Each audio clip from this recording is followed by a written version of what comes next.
Oke, halo, what's up guys, balik lagi sama gue Stephen Bruna, channel bodybuilder. Jadi sekarang kesempatan yang kali ini nih, sorry banget gue masih belum sempat untuk buat video ya. Jadi dalam membuat video itu, gue kalau dari kemarin biasa bikinnya siang. Sekarang gue masih belum ketemu nih jadwalnya. Jadi gue sekarang lagi sempetin bikin waktu dulu di malam. Ya, jadi gue masih baru pindah, ini baru sekitar 4 hari. Gue masih belum ketemu pace-nya. Gue juga baru join ke gym. Jadi gue akan masukin latihan-latihan gue beberapa di sini. Abis ini langsung nih, biar kalian bisa lihat.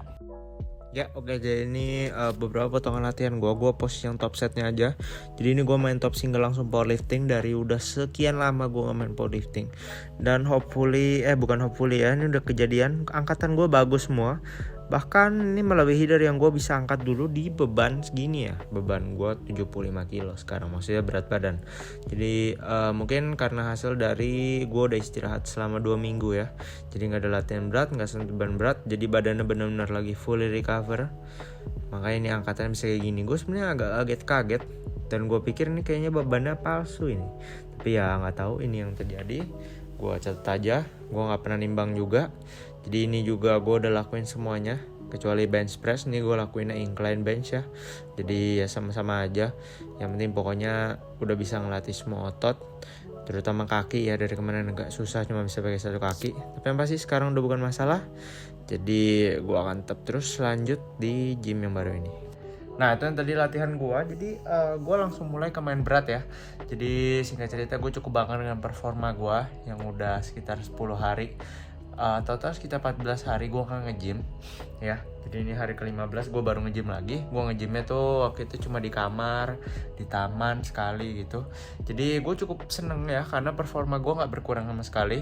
Terutama di deadlift dan juga di squat gue gak angkat yang sampai 220, tapi 215 tuh keangkat dengan aman ya. Jadi itu salah satu yang membuktikan kalau kalian teman-teman ingat, kalau nggak latihan dalam waktu 2 minggu itu kalian nggak akan hilang masa ototnya ya. Jadi masa memori kita tuh kuat banget, dan biasanya memang ada penurunan kalau misalnya lu nggak latihan sama sekali itu lebih dari 2 minggu. Nah tapi masalahnya gue tuh latihan terus. Gue latihan di kamar, gue latihan di alam. Nah itu yang gue mau tekenin ke teman-teman semuanya. Ingat, nggak ada yang sia-sia ya. Bahkan lu push up pun gue suruh yang bagus formnya, belum tentu lu bisa gitu loh. Gue pun masih struggle ya. Gue lakuin paling total hanya sekitar 8 set push up, dan itu biasa di set ke-8 tuh pasti gue udah rada-rada hancur kalau gue lakuinnya dengan form yang bagus ya.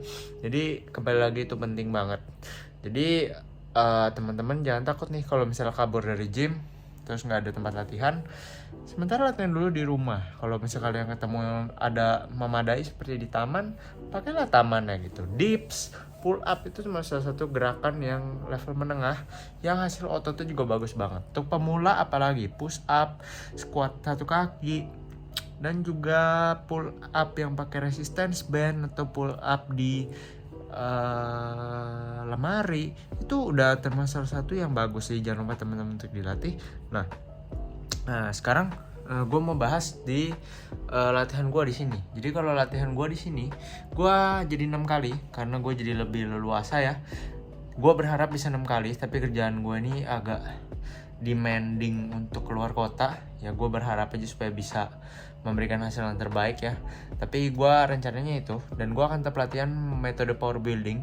Jadi campuran antara powerlifting dan juga bodybuilding ya teman-teman ya. Jadi gue gak akan melupakan itu karena memang itu hobi gue. Nah kalau untuk tujuan kedepannya sama, gue gak pernah berubah. Jadi lebih kuat, jadi lebih gede lagi. Tapi mungkin untuk di sini gue akan lebih berfokus untuk bodybuilding daripada powerlifting, karena di sini alat powerliftingnya gym yang gue daftar agak kurang memadai ya. Cuma gue dapatnya harganya yang paling murah di situ, jadi gue join di situ. Dan alatnya agak kurang memadai. Contohnya barnya bengkok. Terus kedua alatnya dikit ya. Jadi kayak dia power racknya itu cuma ada satu. Jadi gue kalau misalnya mau squat tuh mungkin harus agak ngantri. Terus ketiga, dia ketinggiannya nggak bisa lu atur. Jadi jujur buat gue yang ini, dia itu terlalu pendek. Jadi gue kalau misalnya mau squat harus taruh dia di agak ke bawahan, sehingga gue udah buang tenaga di situ. Jadi pokoknya banyak alasan, tapi tetap satu jalan untuk menuju ngomong apa sih gue, ya pokoknya tetap lu akan tetap bisa latihan. Jadi lu tinggal sesuaiin aja dengan keadaan lu di situ. Jadi kalau misalnya lu di sana ada ini ada itu, lu misalnya nggak boleh deadlift lah, ya udah lu lakuin aja apa yang bisa. Kayak contohnya deadlift, taruhnya pelan-pelan, itu juga akan tetap melatih deadlift lu di sana. Nanti lu sudah punya alat yang memadai, jadi nggak usah takut. Gua pun performa gue kalian bisa lihat di video itu masih bagus banget.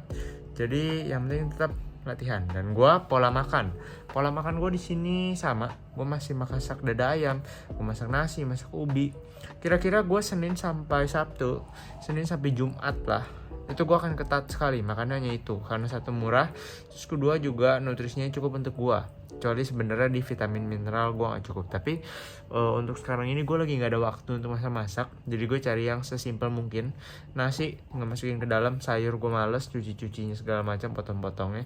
Jadi gue sekarang nasi, terus kalau udah ayam, nasi ayam gitu. Gue akan consider untuk beli suplemen multivitamin ya, karena gue kekurangan banget sama vitamin dan mineral. Nah kalau udah selain daripada itu, Sabtu Minggu gue kan pakai dia sebagai makan yang rada bebas, tapi tetap penuhi protein dan juga kalori nggak jebol ya. Jadi gue tetap di sini ada rule-nya.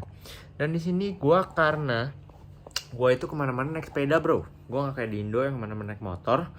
Gue juga jalan kaki kalau misalnya naik bus. Jadi gue banyak banget geraknya. Dari kemarin gue pakai 2400 kalori, 2500. Itu berat badan gue turun terus. Ya dari gue harusnya tuh 76, gue jadi sekarang udah 75,4, 75,3 average gue. Jadi gue sudah menurun. Bahkan di saat gue lagi isolasi itu gue cuma makan sekitar 2000, dan itu berat gue turun ya. Dari 76,5 jadi cuma 75,5. Jadi maintenance gue kalau gue lihat sekarang ini di pergerakan seperti ini ya, sehari 10.000, 12.000 langkah, itu sekitar di 3.200an kalori maintenance gue. Tapi ya gue akan tetap jalani dulu pelan-pelan, itu hanya tebakan gue akan mulai dari 2.800 kalori. Kita lihat dari situ nanti jalannya kayak gimana.